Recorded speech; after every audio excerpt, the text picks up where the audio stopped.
Okay, this video is going to be, it started out with the idea of making a book review of this thing called Pax Britannica and by Jan Morris. And basically, I thought the book sucked. So why am I making a review of it? Because I'm not going to talk about that book too much. What I did want to talk about, and I don't really have another context for it, so I'll just do it here. I'm going to talk about the Victorian Renaissance with regard to what was primarily Catholic, okay? A lot of people, very few people know about this, but it's good to know about. So here's Queen Victoria, here's Prince Albert. They had 9 children. She lived a very long life from 1819 to 1901, and that was the Victorian age in England. It was the richest country in the world, had the greatest empire. The sun never set on the Victorian Empire. Okay, and like I said, the book, this Pax Britannica book was lame. But there's some very interesting things that came out of Victorian England. So first of all, you know, my father's Irish, and as you probably know if you've seen my videos before, I don't like, you know, the British basically had the Irish almost in slavery for about 1,000 years, okay? It was terrible what they did, and they're still doing some bad things to the Irish, okay? So that's contemptible, and, you know, basically they're more powerful than Ireland. They're a much bigger country, so they just declare the Irish as inferior and they abuse them for 1,000 years. That's what basically happened. But what I want to talk about is there were some good things that happened in Victorian England. You know, the literature, I'll show you the painting first. We'll start with the art. I'm going to show you some stuff that you're going to think, I think if you care at all about art or Christianity or culture and literature, you're going to be interested in these things. So first of all, John Ruskin. John Ruskin is like the center of the Victorian age with regard to art in particular, but also architecture. He was a crazy genius, sort of a Calvinist, Scottish origins, growing up in England, and Bible thumping parents. And his father was rich, who took him to travel around the world, so he had seen a lot. Okay, and he was very good at drawing himself. He was a big proponent of the Pre-Raphaelite Brotherhood, a group of artists who went back to a style they considered from before Raphael. In his opinion, Raphael had put the Mount Parnassus of the poets in the stanza signatura of the Vatican at the same height as a disputa, sacrament of the communion. The point being was he felt that Raphael had changed art from being devout and religious to something more aesthetic without a strong religious tone, and Ruskin felt that was a big step back. And the things that are funny about him is that he loved art, and so even though he was in a sense a Protestant, he couldn't help admiring the Catholic art, but he would criticize it even though he knew it was great. So it ends up being kind of funny. John Everett Millais was the best of the Pre-Raphaelite Brotherhood artists. So we're going to see some more paintings of him in just a moment. Ruskin had great speech. He has the greatest speech ever of all time by an art critic, the 1853 speech on the Pre-Raphaelite Brotherhood. I like this painting just because it's fun. There's Oscar Wilde, and I like Oscar Wilde because he was an Irish writer, and he goes to England. Everybody hates him, but he becomes the best writer, the best playwright, the most popular writer in England. He destroyed his life. He converted to Catholicism a little later, and he kind of ruined his own life, and he was a little bit of a screw-up alcoholic loser at the end, but I still admire the guy for the things that he did, and his quotes are great. I've read like 5 biographies of him. Okay, so what are some of the things I admired about them? They had a very strong sense of this return to, painting the traditions of King Arthur and the knights and chivalry. And some of this really comes out of Ireland once again. The story of Finn McCool and the Fenians, okay? That was sort of part of what led up to the stories of King Arthur, okay? It wasn't just something from England. It includes Welsh traditions. It also includes the Irish traditions, okay? Finn McCool and the Fenians, Celtic Ireland. Okay, so of course here's the romantic story of Tristan and Isolde, and that was partly why the whole King Arthur stories became so popular, because there's a lot of romance involved in them, okay? So look at these magnificent paintings. This guy, Edmund Leighton, is a magnificent artist, and he's one of the late students of the Pre-Raphaelite Brotherhood. John William Waterhouse, also a fantastic artist. So the Pre-Raphaelite Brotherhood of artists inspired all this great art. And it largely was focused around the themes of chivalry. This is from the medieval days of Abelard and Eloise, the most famous romantic Christian couple of the Middle Ages. It's an extraordinary story. We're not going to go into it right now. Romeo and Juliet. And just look how beautiful this is. I mean, it's extraordinary. There's nothing like this, the last century, okay? Lady Godiva, she was a friend of the people, of the peasants, and to protest her her king husband raising the taxes too high. She rode bareback through town. And again, just look at the quality of the art. And then, of course, the big romance was Queen Guinevere, King Arthur's wife, and Lancelot, and that's a whole bunch of other stories. Perhaps that came more out of the French. We're not going to get into that. Tremendous respect for Christianity and religion and the saints. This is Saint Elizabeth, who, despite being born rich, the daughter of a king, she dedicated her life to helping the poor and actually joined the secular order of the Franciscans. But what I'm trying to say is there's this tremendous Christian appreciation for God and in this art. Don't get me wrong. There's a lot of bad stuff about the 1800s, and some of my Irish friends will say, how the hell could I say anything good about England? And I'm going to say that, they were, in terms of their secular component, the English were evil in the 1800s, and what they did to the Irish in the famine in the 1840s, okay? But the component of some of their art was good, and I think it's worth looking at. Okay, so here's the Hamlet play. This is by Edwin Austen Abbey. Hamlet looking back at the king. There's Hamlet's mother, Gertrude. There's Ophelia. And then here's a painting by John Everett Millais, the great pre-Raphaelite Brotherhood painter. And just look at this painting of Ophelia. And I realize it's a very sad subject, okay, when she went crazy after Hamlet sort of broke up with her out of his own craziness. But look how magnificent this painting is, okay? John Everett Millais had the famous lady model actress of the time posing in a bathtub, and she caught a cold because the burner underneath couldn't heat the water enough. That's another big story. But anyways, magnificent painting of Ophelia from Shakespeare's Hamlet. Okay, and then again, there's a lot of fun to be had with the whole story of King Arthur and the knights. And here's Lancelot, who was a little bit mischievous. That's why Lancelot didn't get to go find the Holy Grail, because his mischief with Guinevere. But he was the greatest fighter of the knights.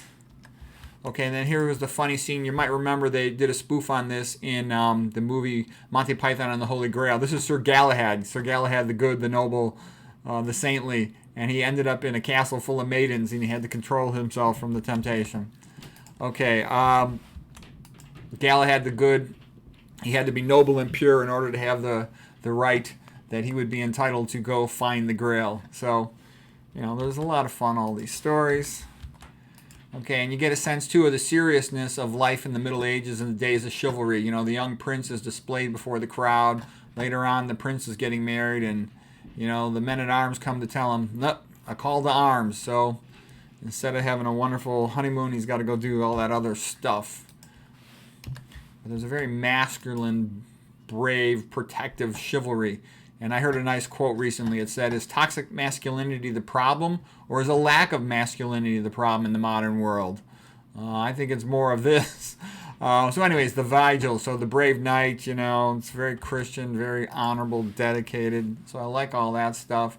Here's another beautiful painting. Look at this, called The Shadow, where she's tracing the shadow of her lover, her husband, on the wall there. You can see the ship is waiting to take him away. He has to go to fight to defend his country.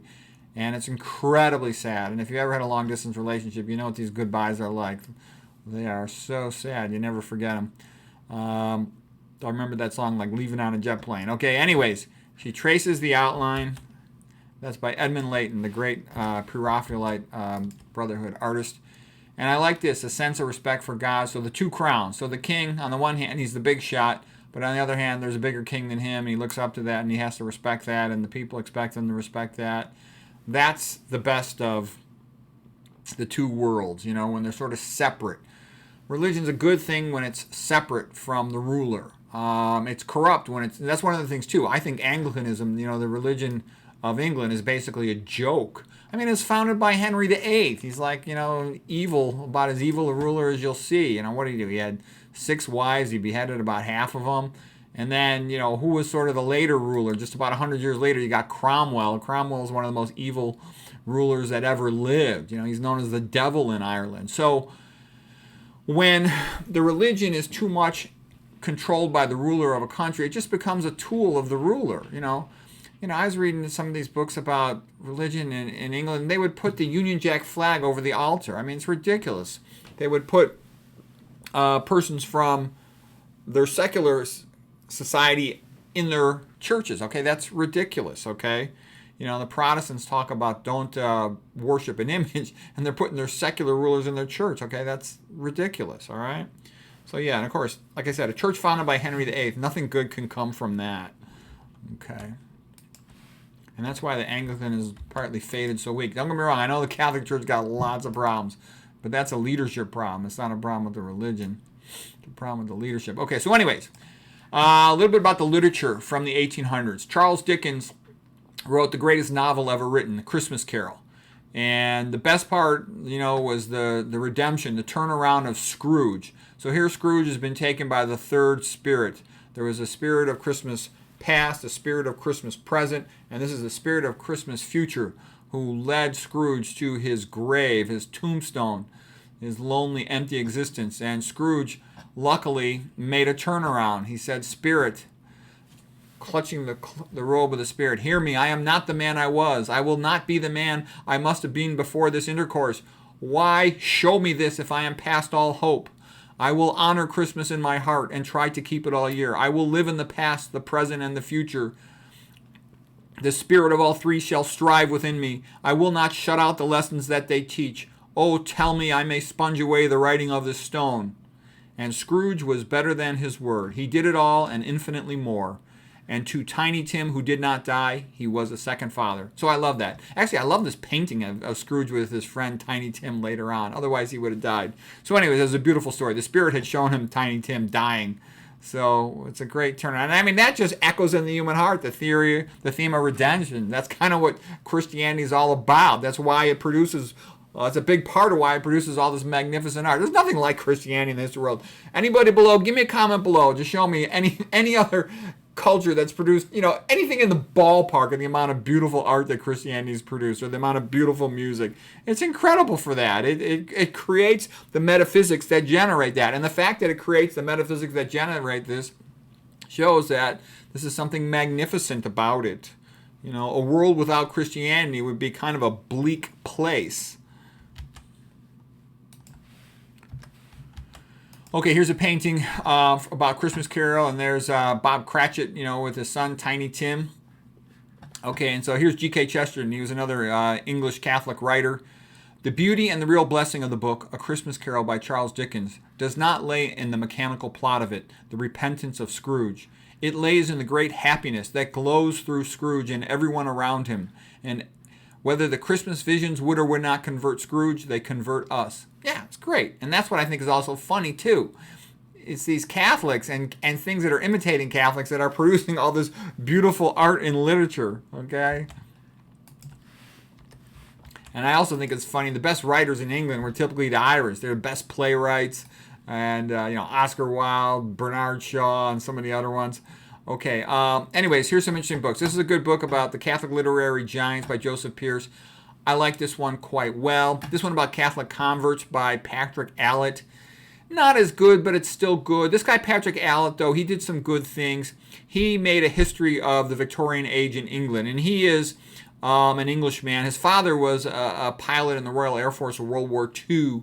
So I like Patrick Allett. He's a little boring. He's a little bit of your typical professor, you know, kind of narrow, but he's... it was still good. His History of Victorian England, I think, was the best one that I've read. I read a couple of them. Okay, here's some guys, two Catholic writers that came out of the late Victorian age. The first is Hilaire Belloc. And these guys were close friends, G.K. Chesterton and Hilaire Belloc. They used to joke, used to call him Chester Belloc. So that's G.K. Chesterton, here's Hilaire Belloc. So here's some things Hilaire Belloc had said. Wherever the Catholic sun doth shine, there's always laughter and good red wine. That's characteristic of Catholicism. People having a good time, being happy. Protestantism is more of a pain in the butt, you know, self-righteous. It kind of comes... Look at Lutheranism, okay? Lutheranism, again, was part of a way to take land and property away from the Catholic Church in Germany. So the princes wanted it because they could, you know, take power in their own country rather than have people sending their money out to Rome. Okay, so he now continues, Belloc. It has been discovered that with a dull urban population, all formed under a mechanical system of education, a suggestion or command, however senseless and unreasoned, will be obeyed if it is sufficiently repeated. All industrial civilization is clearly moving towards the reestablishment of a servile condition. So Balak could see what was happening. It's kind of sad, but most people are ahistorical, so they can't see that what's happening today, right now, is just a repeat of stuff that's happened in the past. Progressive centralization of power to increase command of all the peasants, the proles.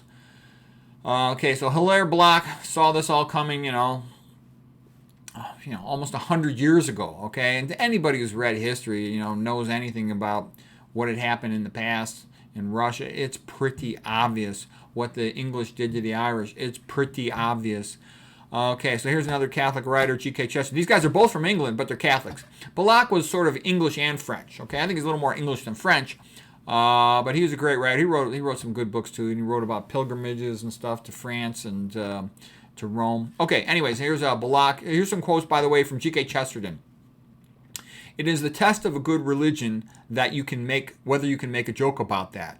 Okay, so that's good. That's one thing that's good about Catholicism. You could joke about it. Okay, don't get me wrong. I think the modern Pope stinks. I think he's a phony, like an antichrist. Okay, but you can joke about Catholicism. What's the Pope going to do? He's not going to do anything. Okay, and I could care less what he does. All right, so G.K. Chesterton continues. It isn't that they can't see the solution. It's that they can't see the problem. And you will never find the solution if you don't see the problem. Okay, so that's a great quote. And that tends to be my experience with most people, a lot of people in the modern world. They don't even know enough to recognize there's a problem. And until you recognize the problem, you can't ever figure out a solution. You need to realize there's some websites that are good for information about science, nutrition, and art. There are other websites that are good for information about news. And you have to figure that out. Otherwise, you'll never know one or the other. Okay? And I see that as a common problem. You have to study history or you can't understand the present. Okay, here's another quote from G.K. Chesterton. Don't be so open-minded that your brains fall out. And then he wrote a great poem that became a really famous song. This is a famous song by Iron Maiden. There's also a couple other versions of it that are great. You can just type in the first couple words in the first line and you'll get the song. O God of earth and altar, bow down and hear our cry. Our earthly rulers falter. Our people drift and die. It's an awesome song. Iron Maiden, and plus the other groups, there's other groups of singers, they sing it even better than Iron Maiden does. Okay, trust me, it's an awesome song. It's one of my favorite Christian songs. Okay, G.K. Chesterton continues. The more I considered Christianity, the more I found that while it established a rule and order, the chief aim of that order was to give room for good things to run wild. I saw the same thing too. I went to both a public school and to a Catholic school. And what I saw at the Catholic school, there was no BS. I mean, don't get me wrong, the teachers were just as stupid and the class lessons were just as stupid. But the big difference was everybody behaved. There was no fighting. There was no drugs. There were nobody having sex. The adults were in charge. Whereas in the public schools, it was like sort of a chaos. Okay, people doing drugs, kids getting pregnant in 7th grade. It was kind of a mess. Okay, G.K. Chesterton continues. The problem of disbelieving in God is not that a man ends up believing nothing. It is much worse than that. He ends up believing anything. Okay. G.K. Chesterton continues. The way to love anything is to realize that it may be lost. You know what? And you better love freedom or that is going to be lost very soon. So hopefully we'll be able to hang on to our freedom. Hopefully we'll be able to hang on to our Christianity. There is a big movement afoot to persecute Christians and to get rid of the religion of Christianity and to make the Bible illegal. And if you think that's not true, you're not paying attention to what's going on. So hopefully this freedom and Christianity will continue. A world without Christianity and freedom is a world without art. It's a world of eternal slavery. We don't want that.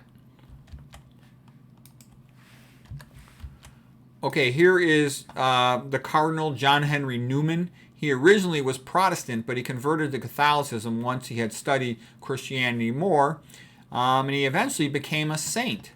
So Cardinal St. John Henry Newman lived from 1801 to 1890.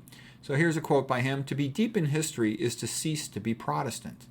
Yeah, when you study the Christian religions more, Catholicism stays. Even though the guys in the Vatican right now are a bunch of jerks and they stink And there's a problem with the priesthood because you really should have guys allowed to be married, okay? You're not going to be able to get good priests until you allow guys to get married to be priests. And they don't want to do that because they kind of like the way they have it, but it's not good for the religion. So anyways, that's why these churches are going out of business, because the priests stink. Okay, but the religion is good. So anyways, the religion itself, the intrinsic aspect of it. So here's a nice quote from John Henry Newman. Turn away from Catholicism, and to whom will you go? It is your only chance of peace and assurance in this turbulent, changing world. In the long run, it will be found that either the Catholic religion is verily and indeed the coming in of the unseen world into this, or that there is nothing real in any of our notions as to whence we come and whither we are going. If you unlearn Catholicism, you will become Protestant, then Unitarian, Deist, Pantheist, and finally skeptic or atheist in a dreadful but infallible succession. Yeah, the truth of that is that the Protestant churches, they just keep splintering, breaking apart, breaking apart, breaking apart, breaking apart, and they really all ought to just get along and be nice to each other. It's kind of sad. Everything, thing tends to splinter apart and become weaker and weaker and stupider. Okay, here's a nice poem by John Henry Newman. So again, he is John Henry Newman, converted to Catholicism. He was the leader of what was called the Tractarian movement, the Oxford movement. And basically more and more persons in England in the 1800s were converting to Catholicism. Because when you really study religion, Catholicism, it connects back to Jesus Christu, all right? It just connects to all the past. It's the best version of Christianity. Don't get me wrong, there's things I like about all the different Christian groups, and it all kind of comes down to something similar. And I really don't care that much about protocol and the details of the Mass. Okay, just to let you know, I don't even go to church, okay, because I don't like the churches. I'm not a big fan of Catholic priests. I think they stink in general, okay? But I know some good ones. My mother knew some good ones, and I know a lot of church history, and there's a lot of good things about it. So anyways, let's hear John Henry Newman's poem. God has created me to do him some definite service. I shall do good. I shall do his work. I shall be a preacher of truth. I like that. That's like a motto to live by. God has created me to do him some definite service. I shall do good. I shall do his work. I shall be a preacher of truth. Okay, and then here's from the poem that he wrote. It's called Lead Kindly Light. And this is a Christian hymn. He said, Lead kindly light amid the encircling gloom. Lead thou me on. The night is dark, and I am far from home. Lead thou me on. Keep thou my feet. I do not ask to see the distant scene. One step is enough for me. So that's kind of beautiful. Kind of reminds me of that Irish song, Be Thou My Vision. That's a great one. That's a great Catholic song too. Okay, we're going to talk a little bit about architecture. All this stuff goes together. This is sort of what you would call the Victorian Catholic Renaissance. So the Protestant churches, they look okay on the outside, but Protestantism is just kind of stale and bleak. Carl Jung had noticed that too with Lutheranism and the German versions of Protestantism. Catholicism is more connected to, the ancient Greeks.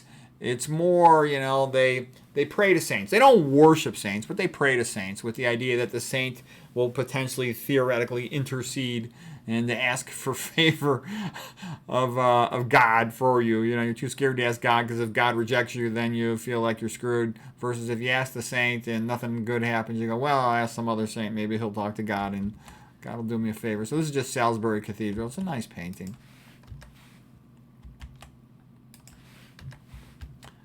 Okay, now here's a guy who I really like. This is Augustus Welby Pugin. And Augustus Welby Pugin, he was an English architect who was a Catholic. And he went and, traveled around and studied the cathedrals. And he's like, holy crap. The best cathedrals in the world are France. France just is sort of like the origin of cathedrals. And France is the best, by far the best. I love the French cathedrals, like Chartres, Notre Dame, and other ones. They're magnificent. Okay, but anyways, he had traveled around and seen the difference between the Catholic cathedrals and the English cathedrals, and he really wanted to bring back Catholicism in terms of architecture, and he was a Catholic, okay?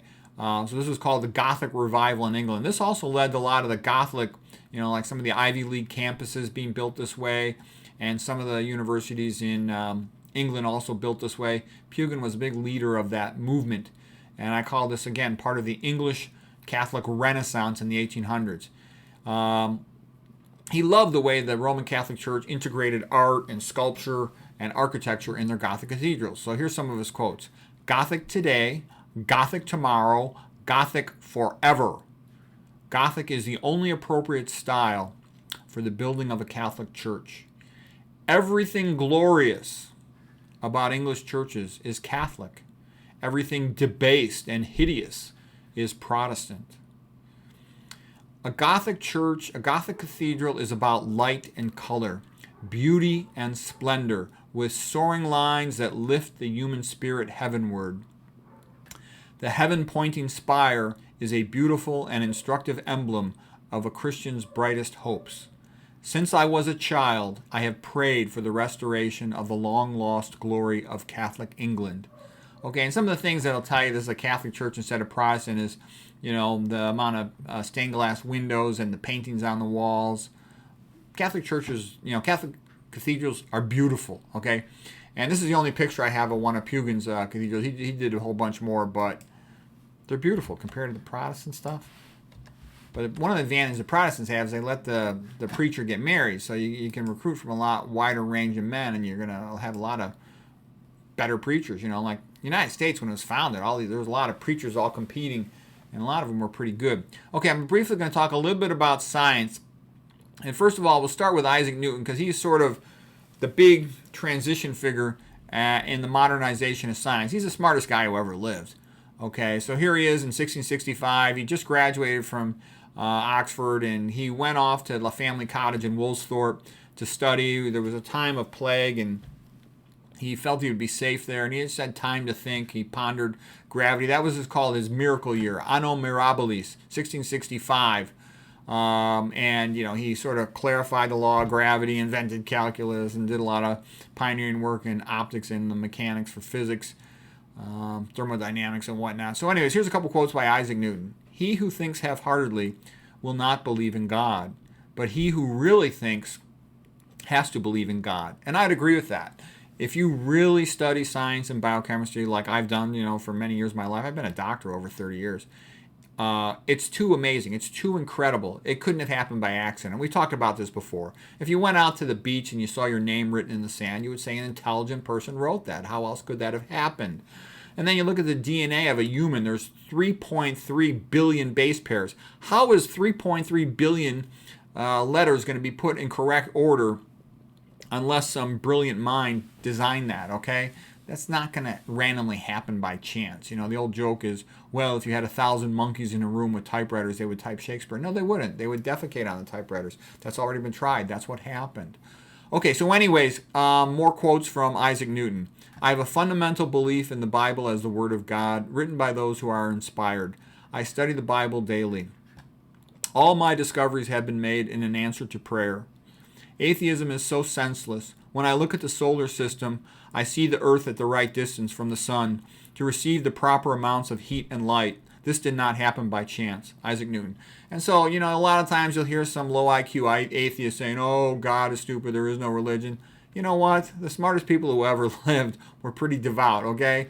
Isaac Newton, the smartest scientist who ever lived. Johann Sebastian Bach, perhaps the best composer who ever lived. Everything I do is for God. Michelangelo, all my work is out of my trust in God. What I'm trying to say is, the people who did the greatest achievements of any human that ever lived have been very devout religious people, okay? So when some low IQ atheists, criticize them, I'm like, show me what have you done? Where's your art? Where's your science, okay? So, there's a reason to admire these guys because their sense of world vision gave them the energy to put together the greatest human achievements of all time, all right? So I admire them. I want to be like them. Okay, so here's a quote by Humphrey Davy. He was a great scientist, primarily a chemist who followed in the footsteps of Isaac Newton, and he also wrote poetry. Just here's a sense of his poem. O most magnificent and noble nature, have I not worshipped thee with such a love as never mortal man before displayed, adored thee in thy majesty of visible creation, and searched into thy hidden and mysterious ways, as poet, as philosopher, as sage. So this sense of adoration and appreciation, these are characteristics of an inspired man who's then is energized to do great thing. And now here's Michael Faraday, and I love this guy too. I mean, this guy was really poor, and he was desperately poor. He was happy to get a job in a bookshop, working all day long, helping with the books. And what he would do is in all of his free moments, he would constantly read, and he self-educated himself and became one of the greatest scientists of all time. He did work both with, the early days of electricity and also with chemistry. And Humphrey Davy was a mentor to him. So here's what Michael Faraday will say. The book of nature which we read is written by the hand of God. Okay? And that type of attitude inspires you to want to work hard, not just for getting a grade in school or to make $5 for the day, but to discover the work of God, to discover something beautiful, to create something beautiful. And so that's a great thing. That's why I studied all these great achievers in life, and that's a very common theme amongst them. A devout sense of God, a sense of mission in their life, that they were put on this earth for a purpose, and that's what gives them like superhuman energy to do magnificent things. And so if you yourself want to be able to achieve more, you want more energy, think that way and it'll energize you, because everybody in life is kind of sad and frustrated and has a lot of problems. But if you at the same time pick a goal in your life and to do something good, it inspires you, it gives you lots of energy, and it also brings you some happiness and hope that help compensate for all your sadness and disappointments that are inevitable in life. You can't get away from them, and you got to deal with it. So what you say to yourself, yeah, I got problems, I'm half screwed, but you know what? At least I'm not totally screwed, and I'll make the most of the things that are offered to me in life or that I have a chance at. So anyways, I love this painting too. This is by Wm Holman Hunt from 1851. He was another artist in the group of the Pre-Raphaelite Brotherhood. And what that means, Pre-Raphaelite Brotherhood, was to go back in time to the sense of painting like in the Middle Ages, before Raphael, put the Mount Parnassus at the same height as the Sacrament of the Communion, meaning that they put respect for God and religion above aesthetic creation, so that the sense of purpose in the painting was more pure and noble and good, rather than just being an aesthetic exercise. Okay, and so in this painting, it's the light of the world, Christ. He knocks on the door. But there's no handle on the outside. He doesn't open the door. The person has to open the door. And so the question is, will you answer? And, it's beautiful. It's magnificent. I love the moon. Looks like a halo. It's all beautiful. So this is where all this good art comes from. So anyways, what I wanted to show you with this talk, this is the last slide here, is despite, I hated that book, Pax Britannica, because it was all about, counting up the wealth of all their countries. And it really sucked. And, I hate the Irish. I hate the British Empire and its brutality of the Irish and brutality of a lot of other peoples. But there were still people who did some good things, and it's worth learning what they had to say and what they did from the 1800s. So I thought that was worth making a talk about. And I liked that idea of the Catholic Renaissance in England during the Victorian age, which got, some traction. Obviously, it didn't get as much traction as one would hope, but it did lead to some good architecture. It did lead to a lot of good literature. It did lead to a lot of good painting and a lot of Catholic converts and a lot of good behavior. I just wish it had been more successful.